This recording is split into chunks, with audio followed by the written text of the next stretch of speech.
दोस्तों, स्वागत है एनसीईआरटी मस्ती में। आज मैट्रिक का क्लास चैप्टर नंबर 5 है, जिसका नाम है नागरी लिपि। अब नागरी लिपि को हम समझते हैं कि नागरी लिपि क्या है, कैसे इसका नाम रखा गया है, देखते हैं। सबसे पहले जो नागरी लिपि है, यह पाठ की कौन सी विद्या है। कहने का मतलब कि जो नागरी लिपि है क्या है, कविता है कि कहानी है कि निबंध है। तो याद रखना कि नागरी लिपि क्या है, तो निबंध है।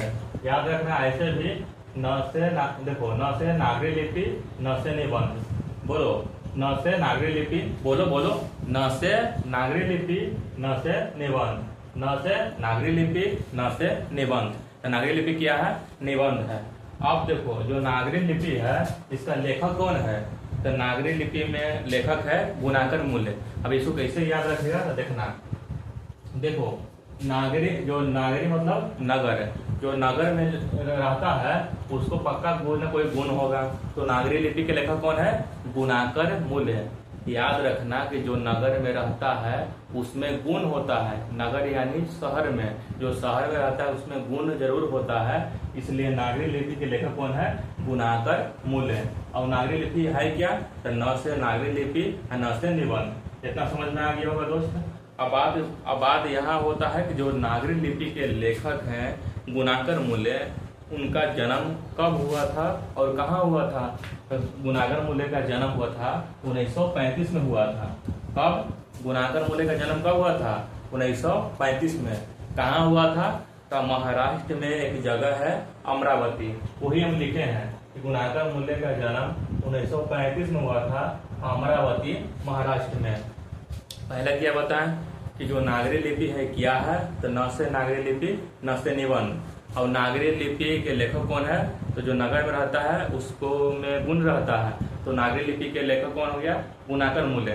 गुणाकर मूल्य का जन्म 1935 में, कहाँ, अमरावती महाराष्ट्र में। ठीक है। अब देखो सबसे पहले मैट्रिक होता है, फिर इंटर होता है, फिर क्या होता है, बीए होता है, बीए के बाद फिर एमए होता है। तो तुमको से बोलेगा एग्जाम में क्वेश्चन कि जो अभी देवनागरी लिपि के लेखक हैं कौन है, नागरी लिपि के गुणाकर मूल्य, तो किस विषय से एमए किए थे। तो एमए किए थे गणित से किए थे। एग्जाम में आ चुका है, बीवीआई क्वेश्चन है।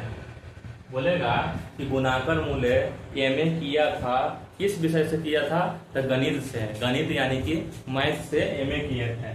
ठीक है।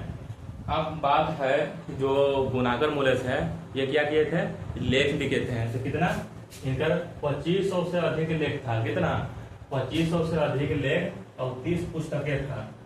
तो बोलेगा कि 2500 से अधिक लेख, 30 पुस्तकों का प्रकाशन किसने किया था, तो गुणाकर मूल्य ने किया था। ठीक है। जैसे इनका कुछ प्रमुख रचना है, जिसमें से याद रखना है, 3 याद रखना है। पहला कौन, अक्षरों की कहानी। अक्षरों की कहानी तुमसे एग्जाम पूछेगा कि अक्षरों की कहानी के रचनाकार या लेखक कौन है, तो गुणाकर मूल्य। सौर मंडल, सौर मंडल में क्या क्या आता है, ग्रह आता है, सूर्य होता है। तो सूर्य और ग्रह लोग, नक्षत्र लोग, ये सब बात बोलेगा तो सौर मंडल में आएगा। और सौर मंडल के लेखक कौन है, तो गुणाकर मूल्य है। और भारतीयों की लिपियों की कहानी, एग्जाम में पूछता है कि जो नागरी लिपि है वो किस पाठ से लिया गया है, तो भारतीय लिपियों की कहानी से लिया गया है नागरी लिपि, जिसके लेखक गुणाकर मूल्य है। अब बात यहाँ पे फंसता है कि जो देवनागरी लिपि है, इसका नाम देवनागरी कैसे पड़ा। बोलेगा कि नागरी लिपि का नाम देवनागरी कैसे पड़ा, तो इसके नाम से लेकर हम लोग के पास कोई ठोस सबूत नहीं है। लेकिन अलग अलग इतिहासकार का मानना कुछ अलग अलग है। तीनों को हम दिखाते हैं। सबसे पहले बोलता है गुजरात के नागर ब्राह्मणों द्वारा उपयोग किया गया था। ऐसा माना जाता है कि जो नागरी लिपि है उसका सबसे पहले उपयोग किया था गुजरात में किया था। और गुजरात में हुआ था, और गुजरात में कौन किया था, नागर एक जात होता था। तो नागर जात के ब्राह्मण किया था, इसलिए बोलता है कि नागरी लिपि का नाम देवनागरी पड़ गया। ठीक है। तो पहला क्या हुआ, तो देखो गुजरात के नागर ब्राह्मणों के द्वारा इसका पहला प्रयोग किया गया था, इसलिए नागरी लिपि को देवनागरी लिपि नाम रखा गया। ठीक है। अब दूसरा बात में कहा गया कि काशी के पंडित द्वारा, दूसरा बात में बोला कि जो काशी के पंडित है, काशी यानी कि बनारस, तो बनारस के जहाँ पे जगह है काशी, बोलता है कि काशी के मरना भी क्या माना जाता है, शुभ माना जाता है। तो काशी के पंडित द्वारा प्रयोग किया गया था। और जो काशी है ना वो क्या देव की नगरी है, इसीलिए नागरी लिपि का नाम देवनागरी पड़ा। समझ में आ गया। तीसरा बात, एक ग्रंथ है उसका नाम है पदातिकम। पदातिकम ग्रंथ में लिखा गया है कि 200 साल पहले, कितना साल पहले, 200 साल पहले पटना के पाटलिपुत्रा में इसका प्रयोग हुआ था। जो पटना को हम लोग नगर बोलते थे, इसलिए नागरी लिपि का नाम देवनागरी पड़ गया। तो तुमसे एग्जाम में पूछेगा कि नागरी लिपि का नाम देवनागरी कैसे पड़ा, तो तुम बोला ना कि अलग अलग मतों के आधार पर हम बता सकते हैं। सबसे पहला मत में है कि गुजरात के नागर ब्राह्मणों के द्वारा इसका पहला प्रयोग किया गया था, इसलिए नागरी का नाम देवनागरी पड़ गया। दूसरा मत के अनुसार बोला जाता है कि काशी के पंडितों के द्वारा इसका प्रयोग किया गया और काशी देव की नगरी है, इसलिए नागरी लिपि का नाम देवनागरी रखा गया। तीसरा मत से एक किताब ग्रंथ का नाम है पदातिकम ग्रंथ में, इसमें बोला गया था कि 200 साल पहले पटना में इसका प्रयोग किया गया था। अब पटना को हम लोग नगर बोलते थे, इसलिए नागरी का नाम देवनागरी रखा गया। ठीक है, तीनों में से तीनों जवाब दे देना है। ठीक है, अब बात है, देखो देवनागरी लिपि का प्रारंभिक लेख।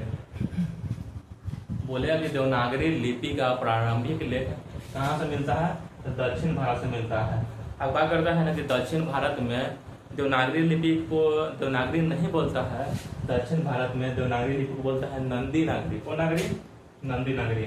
उत्तर भारत में क्या बोलता है, देवनागरी, और दक्षिण भारत में नंदी नागरी। याद रखना है। 11वीं सदी के सिक्कों पर देवनागरी लिपि लिखा गया था। कहेगा कि देवनागरी लिपि सिक्का पर लिखा गया था केमा सदी में, बोलना कि 11वीं सदी।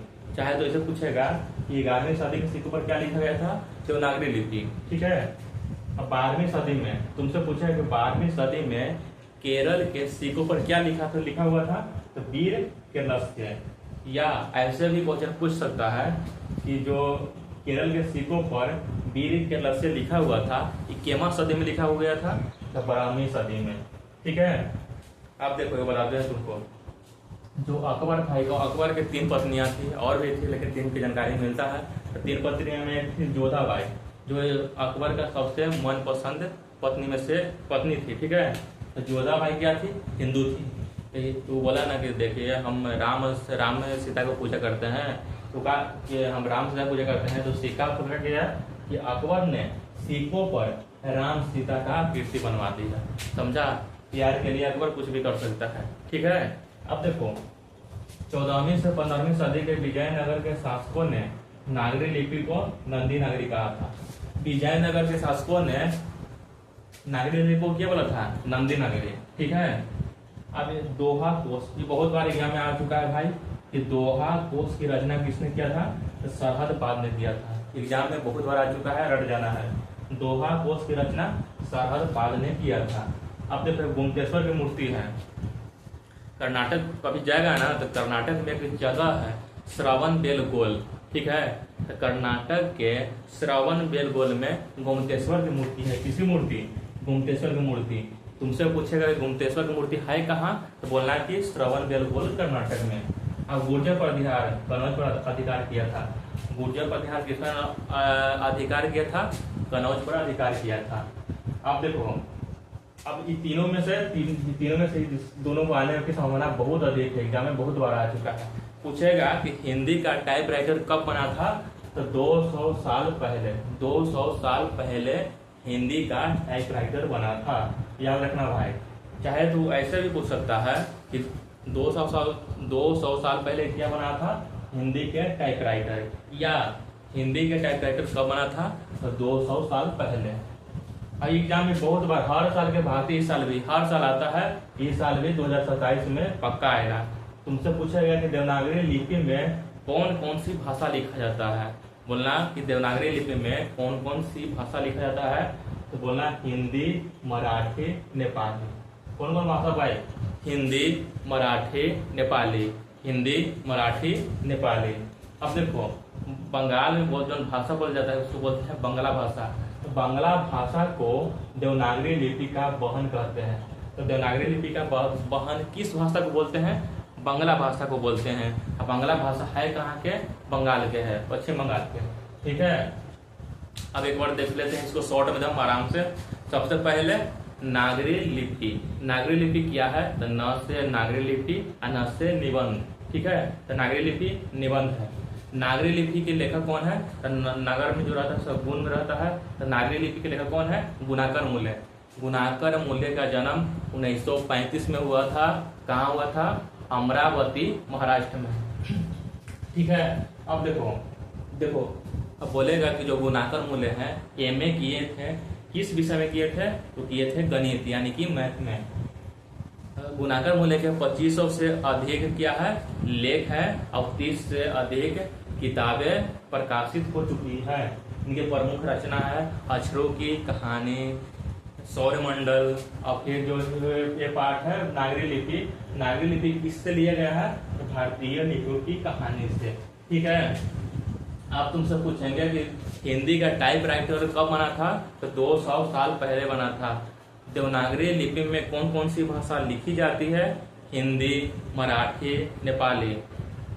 किस भाषा को देवनागरी की बहन बोलते हैं? तो है बंगाल का भाषा यानी कि बंगला। ठीक है, अब देखो तुमसे पूछेगा कि देवनागरी लिपि का नाम देवनागरी कैसे पड़ा? तुम बताना कि 3 मत है इसमें। पहला मत के अनुसार गुजरात के नागर ब्राह्मणों ने इसका प्रयोग किया था, इसलिए नागरी लिपि का नाम देवनागरी पड़ा। दूसरा मत काशी के पंडितों को द्वारा इसका पहला प्रयोग किया गया था, और काशी क्या है? देव की नगरी है, इसलिए इसका नाम देवनागरी रखा गया। तीसरा पदातिकम नामक ग्रंथ में बताया गया है कि जो 200 साल पहले पटना को हम लोग नगर कहते थे, इसका पहला प्रयोग पाटलिपुत्र में ही हुआ, इसलिए इसका नाम देवनागरी पड़ा। ठीक है, बोले देवनागरी लिपि का प्रारंभिक लेख दक्षिण भारत से। दक्षिण भारत में देवनागरी लिपि को क्या बोलते हैं? नंदी नागरी। 11वीं सदी के सिक्कों पर देवनागरी लिपि मिला जाता है। 12वीं सदी के में केरल के सिक्कों पर क्या मिलता है? वीर के लक्ष्य। और अकबर ने सिक्का पर क्या चलाया था? तो अकबर ने जोधाबाई यानी कि अपनी पत्नी के लिए क्या चला था? राम और सीता की कीर्ति वाले सिक्का चलाया था। और विजयनगर साम्राज्य शासन ने क्या लिखा था? नंदी नागरी। दोहा कोश किसकी रचना है? शरद पाल की। गोमतेश्वर की मूर्ति कहाँ है? श्रवण बेल गोल कर्नाटक में। और गुजर बिहार कहाँ पे रिकॉर्ड किया था? कनौज पर। अब वीडियो लगातार आते रहेगा, ऐसे ही वीडियो के लिए हम लोग दोस्तों के पास शेयर करें, चैनल को सब्सक्राइब कर ले। धन्यवाद।